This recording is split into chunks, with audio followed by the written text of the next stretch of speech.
Hello everyone, back to my channel. তোমরা সবাই কেমন আছো? যে যেখান থেকে দেখছো আশা করি ভালো আছো এবং সুস্থ আছো। তো সকলকে জানাই গুড ইভিনিং, কারণ বিকালবেলা থেকে ব্লগটা শুরু করেছি।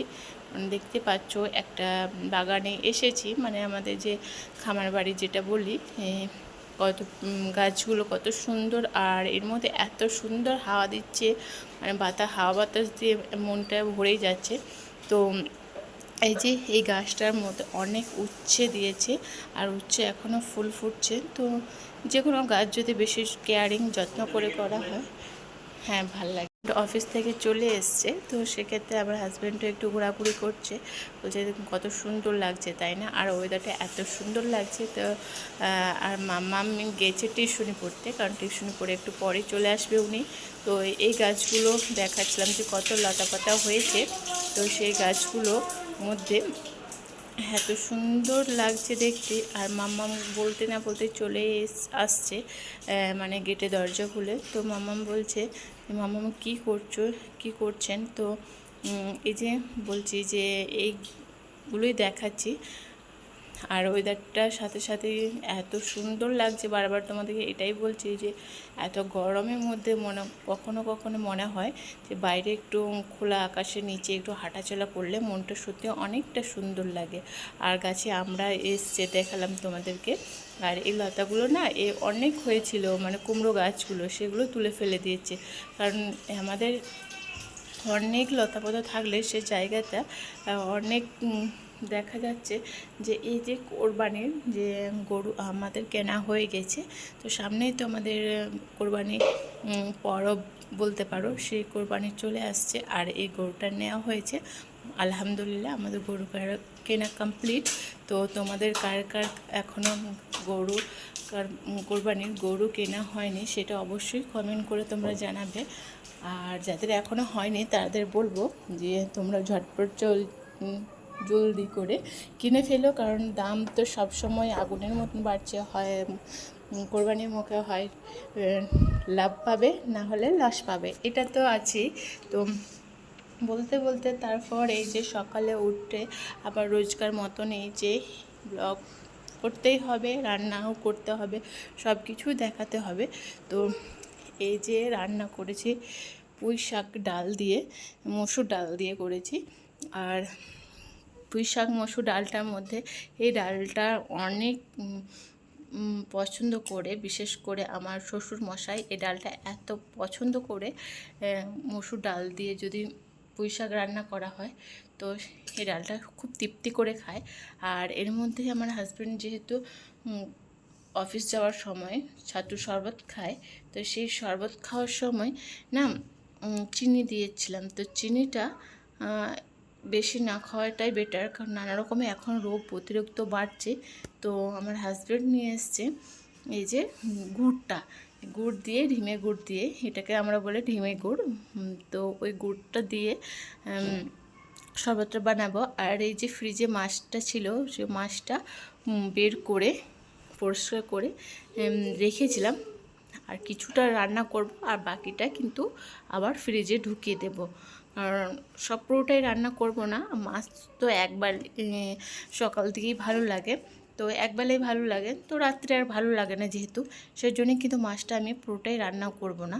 তো মাংস বা চিকেন, ডিমটাও দুবার খাওয়া যায়, কিন্তু মাছটা কিন্তু দুবার একদম খাওয়া যায় না, রাত্রে তো বিশেষ করে একদমই না। আর এই যে মসুর ডালটা করেছিলাম, সেই ডালের কিছুটা জলটা আমি তুলে রেখেছি, কারণ জলটা একটু বেশিও হয়ে গিয়েছিলো। তো সেই জন্যই জলটা আমি তুলে রেখেছি। জলটা তুলে রেখে দিয়েছি গামলার মধ্যে, দেখি কোনো কিছু কাজ লাগাবো, না হলে স্টোর করে রেখে দেব। আর এই যে পটল ভাজবো, পটলগুলো ফ্রিজে এক কোণায় পড়েছিল, তো ভাবলাম যে পটলটা ম্যাক্সিমাম ধরে খাওয়া হচ্ছে, তো পটলটা কেন ফ্রিজের মধ্যে বেশি দিন থাকলে আবার লেটকে যায়, বেশ ভালো লাগে না, আর ভেতরটা কেমন জানি মানে পেকে যায়, সেক্ষেত্রে কিন্তু পটলটা একদম খেতে ভালো লাগে না। তাই এই যে আমি বের করে ডিমের ঝোল বানাবো ভাবছি। আর এই যে এই তরকারিটা কুমড়ো আলু তরকারি, এই তরকারিটা এত টেস্টি হয়েছিল খেতে, মানে সবাই এত আঙুল চেটে ভাত খেয়েছে এরকম একটা ব্যাপার। মানে গাছের কুমড়োটা এত মিষ্টি, আর গাছের যে কোনো জিনিস দেখবে বাড়িতে যে কোনো সবজি বলো ফল বলো, যদি সেটা ভালোবেসে রান্না করা হয় বা খাওয়া হয় না, সেটা খুব ভালো লাগে, ইয়াম্মি লাগে। তো আর সত্যি কথা বলতে কুমড়ো গাছের আমাদের কুমড়োগুলো, মিষ্টি কুমড়োগুলো মাশাআল্লাহ দারুণ মিষ্টি ছিল।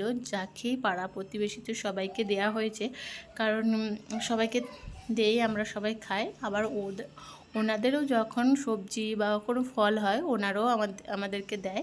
তো গ্রামগঞ্জে বলো শহরে বলো, শহরে হয়তো খুব একটা এটা হয় না, বাট গ্রামগঞ্জে এটাই হয়ে থাকে, এটাই সবথেকে সুবিধা ভালো। কারোর কিছু বাড়িতে হলে বা মাঠে হলে লেনদেনটা থাকলে বেশ ভালো লাগে, আর সব জিনিসের সবারই টেস্টটাও ভালো পাওয়া যায়। তো তারপর এই যে ঘুম থেকে উঠে, মানে দুপুরে ঘুম থেকে উঠে আর ভাবলাম যে আজকে আর রান্না কিছু করব না, আর ভাত একটু আছে মামামকে খাইয়ে দিব, রান্নাও এক বেলার মতনই করেছিলাম। তো ভাবলাম যে ঠিক আছে তাহলে আজকে রাত্রে রুটি বানাবো, রুটি আর একটা ডিম দিয়ে কড়া করে আলু ভাজা করব। তো এই কখনো কখনো মনে হয় শুকনো রুটি বা আমরা সবাই শুকনো রুটি পাতলা পাতলা করে যদি বেলা হয়, আর শুকনো রুটিটা এই মুচমুচে আলু ডিম দিয়ে ভাজা যদি খাওয়া হয় বেশ ভালো লাগে খেতে। তার সাথে একটু মিষ্টি কোনো খাবার থাকলে কিন্তু বেশ ভালো লাগে। রাত্রে সবসময় ম্যাক্সিমাম চেষ্টা করবে একটু লাইট খাবার, হেভি খাবার না খাওয়াটাই বেটার। রাত্রে একটু লাইট খাবার হলে ঠিকঠাক ঘুম আসে। তো এই মাম্মামের জন্য একটু আলু ভাজা তুলে নিয়েছি, কারণ মাম্মাম তো এরকম করে ডিম দিয়ে মানে খেতে চায় না, খুব একটা পছন্দ করে না।